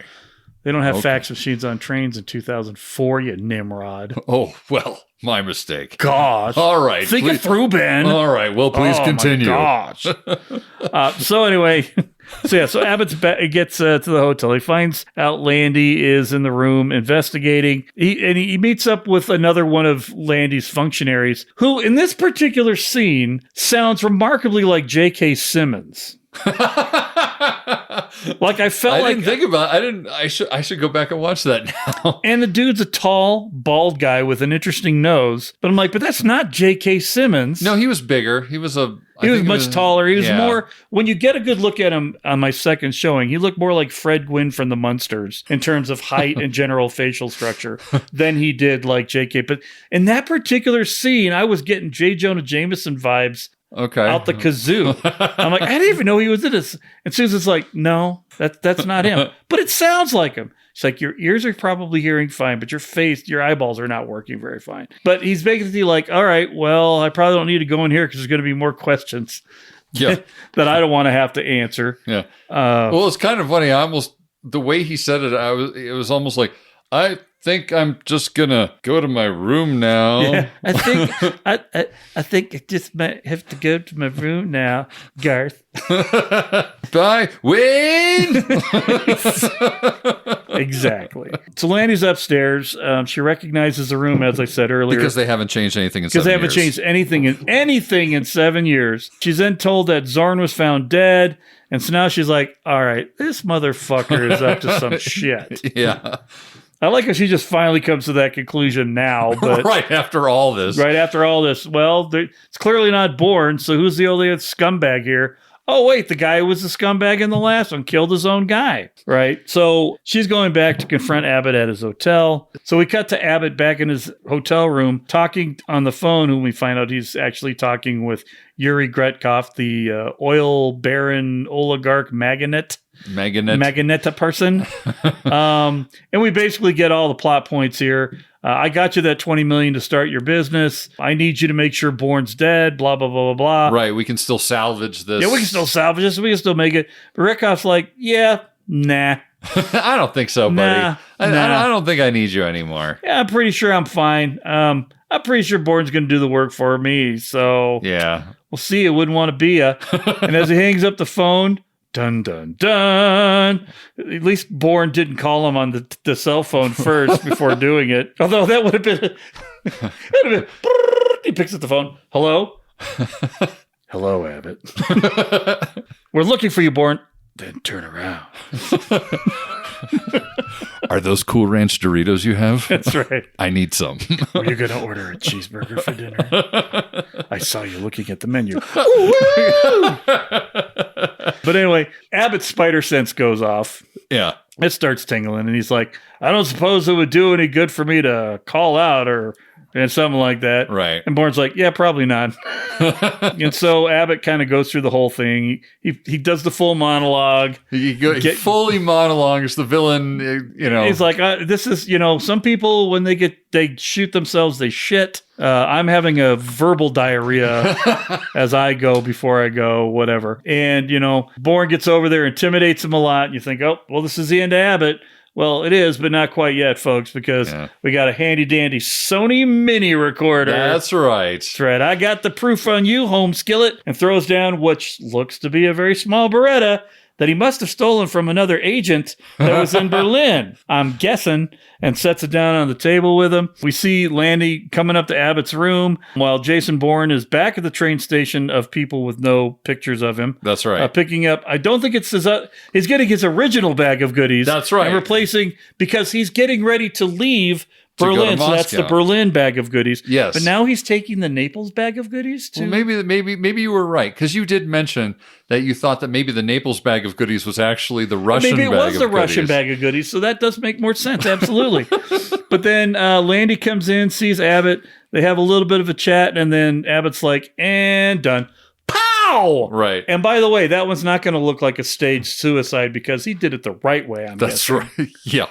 I'm guessing. And so now the main bad guy's done, but Bourne's not done. He's got to do the things because he has to take out the guy who killed his lovely girlfriend, wife, person. It was his person. It was definitely, she was his person. She really was. She really was. That's how we get full closure in a manly movie like this. So that's right. I want to move on to Act 3. So yeah, now Bourne's on a train to Moscow, and like we said before, apparently they don't care who Bourne is in Russia, really. No. They just don't really care. But the CIA does finally track him down using all 8,000 cameras. And I mean, at this point, I guess they don't really care. Yeah. Well, I mean, Landy does show up later in Russia, so she does go to arrest what's his nuts. Yes, but.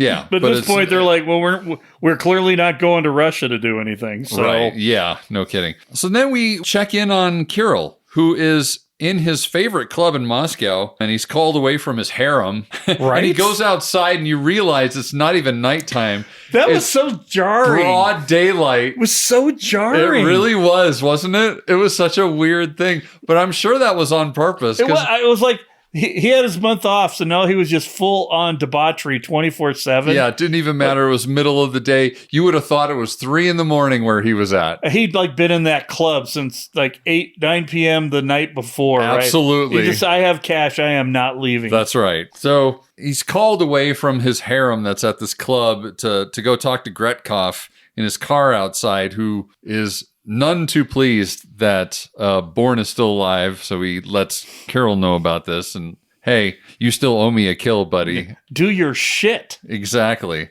So then we see Bourne and he gets off the train and immediately looks up this address in a Russian phone book, which I guess they have phone books in Russia. I mean, it stands to reason, I suppose. It's just, I don't know. I've never been to Russia. Do we have any Russian listeners? Do we have any tens, maybe ones of Russian listeners? Listen, there have been a couple clicks. I've seen them. I've seen them. I don't know if it was on purpose or not. I can't see why they wouldn't have phone books. Seems like a universal kind of thing before there were cell phones. I suppose so. So anyway, so he's looking up an address in a Russian phone book. Obviously, it's the Nevsky's daughter that he's trying to find. Well, we don't find that out until later, though. It's true. So then he leaves the train station. He's outside and he passes by a bunch of cabbies. And he asks to be driven to this address. And the way that this is cut, they take particular note of one cabbie who pays a lot of attention to Bourne, which I suppose he stands out because he's American or what have you. But it also just sort of adds to the stereotype that everyone in Russia is suspicious of everyone. Yeah, also, maybe he just came in for Berlin and had a flyer. He could have been on vacation. That's true. Sure. So one of the cabbies, starts taking him. And, literally as soon as he's down the street with this cabbie, the authorities arrive and manage to, now they're handing out flyers looking for Bourne. And of course, they find the guy that took particular note of him and was like, oh, yeah, I went that way. I'll call my friend. I'll tell, all that shit.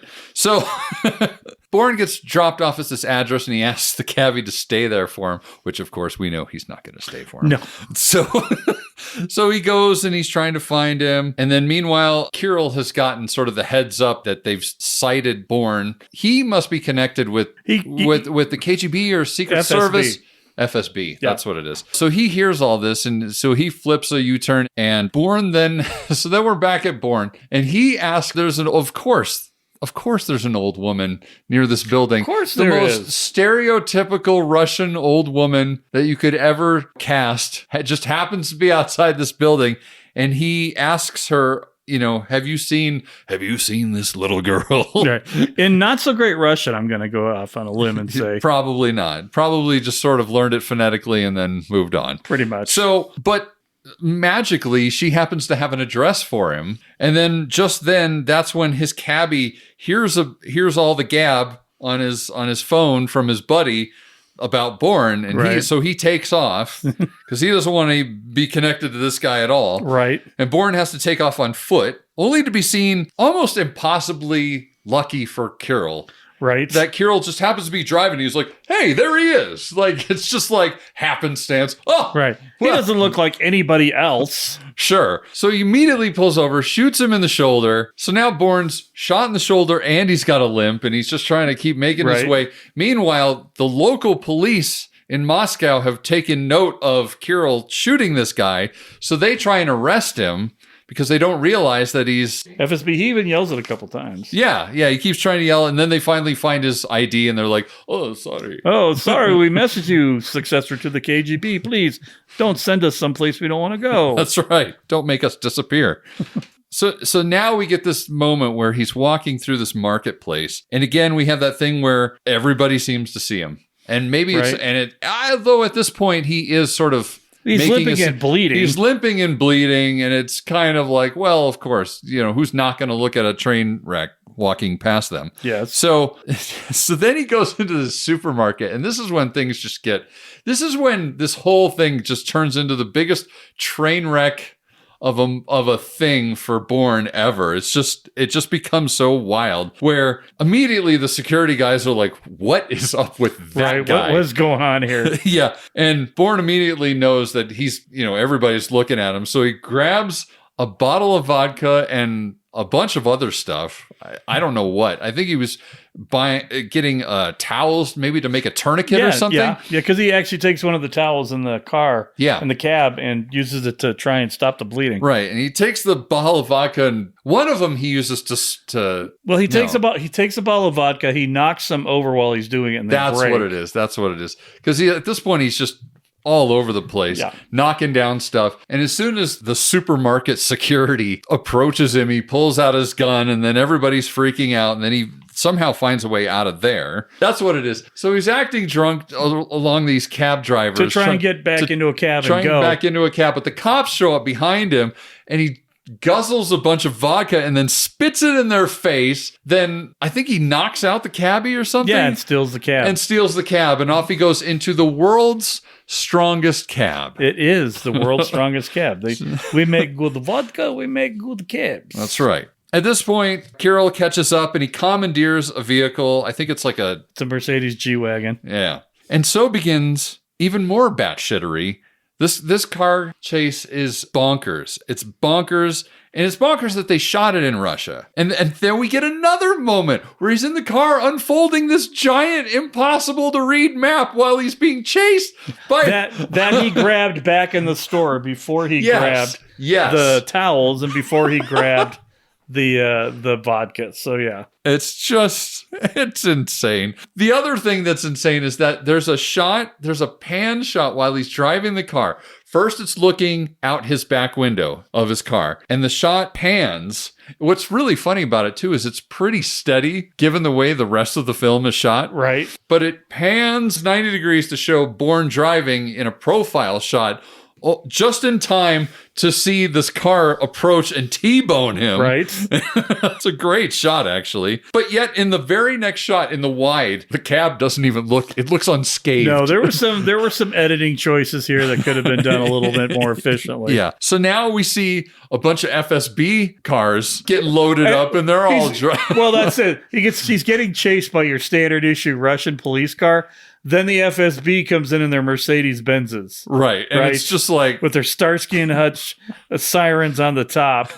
And yet the only thing that you ever really, like, he loses all these cars in all this. It's bonkers. The whole thing is bonkers. But what's interesting is that there always seems to be this cat and mouse thing between him and Carol. Right. The whole way through, even when they're literally looking at each other in each other's respective cars across a river, yes. I believe. Yes. Just sort of keeping tabs on one another. It's just madness. But then they wind up in this tunnel, and it's just it's not. I'm trying to think. There's another movie. That's what it makes me think of. It makes me think of how in Beverly Hills Cop, when there's just road carnage everywhere, and Foley's just getting hell from Lieutenant Todd, I think his name was. All this trouble for like causing this massive... Oh, in the back of the cigarette truck?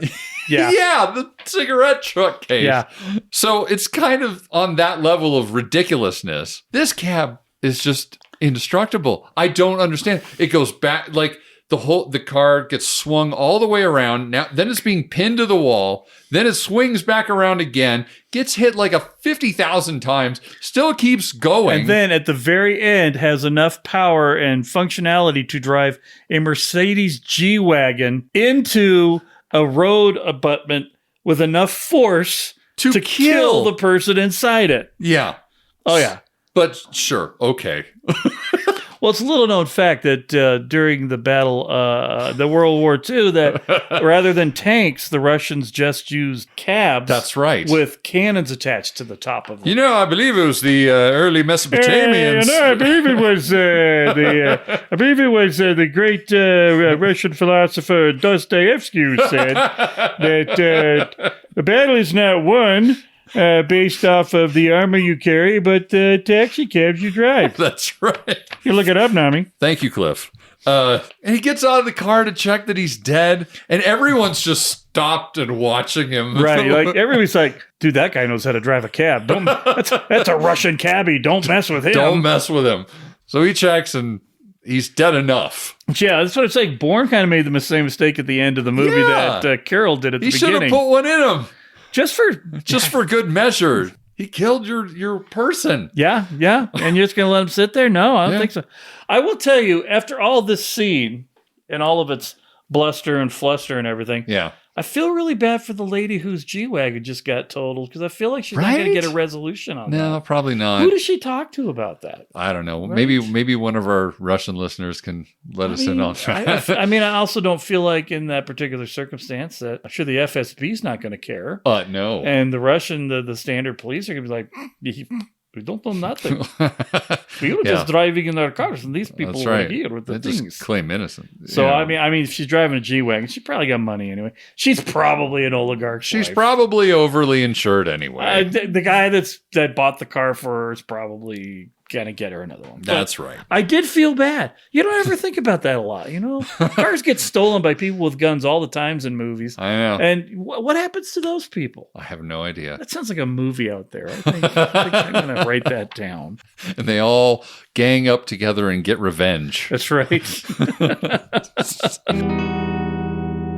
But anyway, in a different part of Moscow, we see Gretkov getting arrested as Landy's looking on. And then we see an Irina Neski walking home in a very cold day in Moscow, because it's always cold and gray in Moscow, apparently. At least that's how it's always portrayed here. So, and she gets inside and Bourne's waiting for her there. And she's freaked out, obviously, because, it's Jason Bourne. He's a scary man. But what it ends up being is he wants to tell her the truth, to let her know, it's actually a really great scene. It is. He's like, this girl's growing up for the last 10 years, probably thinking her mother killed her father and killed herself. Right. And he's like, no, I'm the one who did it. I don't want you feeling like that about your parents. Yeah. Because nobody should have to carry along that kind of shit in their life. Right. And it's actually a pretty great little scene. And it kind of makes you wonder too, did he go to Russia to kill Kirill, or did he go to Russia to do this? You know what I mean? Yeah. Was this his prime directive to get back to her? Yeah, maybe. And then Kirill just got involved. Just got in the way, and it turned into this giant clusterfuck. I mean, I feel like the clues were there. He knew where he was going to Russia. Yeah. So I feel like it was sort of a twofer at that point. Yeah. But I think his intent was to go see the girl first and then track down Kirill. He just happened to get on that Kirill's radar beforehand. Yeah. And not to get too academic-y about all this, but it does kind of feel like there's this parallel between her and Bourne not knowing the truth about things. Yeah, absolutely. And it makes more sense then, too, if you think about it that way, why he would make such an effort to go to Moscow and tell this girl all these things, because he's been going through all this the whole time. Exactly. So that's when we get that shot when he's walking away afterwards, after he apologizes and tells her the truth and everything else. He just looks like the living dead. I find it rather neat and interesting that he just magically slips out of Russia after this. Sure. Because, he's Jason Bourne. He's Jason Bourne, and that's what he do. So, finally, we're back in New York City. New York City? Stranger, that really chaps my hide. Get a rope. Exactly. Our American listeners will understand that one. But yeah, we're back in New York City, and Landy's in her office, and Bourne's back up on a roof calling her, looking at her, and she tells him his real name. So we find out that his real name was David Webb. But I mean, if your name is David Webb, but everybody's calling you Jason Bourne, I mean, I'm sticking with Bourne because that just sounds cool. Wasn't that his name in the first movie? I remember Murray calling him David. I think he might have had a passport that said David Webb. That's what I thought. When he was going through the different passports and what have you. Because I thought she called him David through most of it. Who did? Maria. I don't know. It's not like I watched the movie a month ago. Oh my God. I feel bad now. Never mind. We find out that his birthday is 4/15/71, and he was born in Nixa, Missouri. Because of course he was. Of course he was. And then, of course, at the end, he's like, "Get some rest, Pam. You look tired." Which I heard from some research that somebody I knew contacted was like the sixth option that they were using. Absolutely. They went through a couple different ones. There was definitely some workshopping going on there. Yeah, there was one where he's like, "Is that Chipotle?" She's like, and they're like, "No, come on. Don't do that." Yeah. Pam, by the way, Pam, I hear you can get salmonella from Chipotle.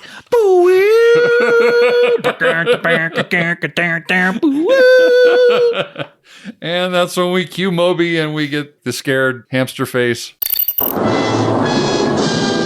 Or whatever it is.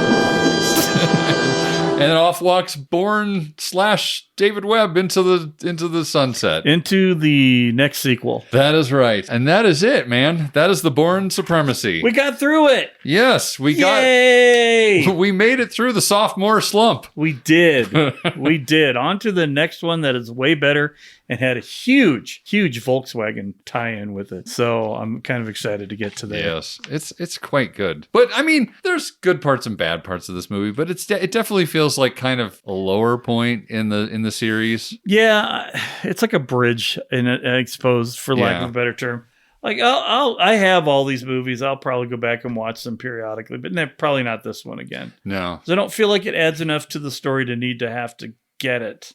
Well, I feel like this too was like the learning movie for Greengrass. Yeah, where he's just trying to figure out how to shape this into something that is similar but more his own, and he doesn't really perfect it until the next movie. Yeah. So Agreed. It's just, so there's some good, but he's still figuring it all out. So, I mean, for our tens of listeners, I mean, maybe you want to go back and check it out just out of curiosity. It's not the worst spy movie we've reviewed on this podcast by a long shot. I'm looking at you, the Jigsaw Man, but or Bullseye. I was going to say, what was the one we just watched recently? Oh, heavens. No. Who Dares Wins? I can't remember because it's got like 8 titles. Right. The final option. I'd watch this over that. Yeah. But what do you think, tens of listeners? You should let us know what you thought of the second Bourne movie, The Bourne Supremacy. We have all kinds of ways that you can get in touch and tell us what you thought of the movie, where you think it lands in if you're one of those people who likes to rank your franchise movies, you can tell us what your rankings are. We'll probably read it in an upcoming Intel report because that's what we do. It is what we do. Because we love the interaction. So please let us know what you thought. Our email is cicdeaddrop@gmail.com. On Instagram, it's Central Intelligence Cinema separated by underscores. And there is a whole slew of other socials that you can find us on. They are all linked at the bottom of the show description of every episode. So please let us know what you thought of this movie or what you thought of our take on this movie. So yeah. Any last words, Jason? Nope. We'll just slip out the door just like Mr. Bourne. Absolutely. All right. Well, with that, I'm Ben. And I'm Jason. And the CIC will return with more missions, more martinis, and more mayhem.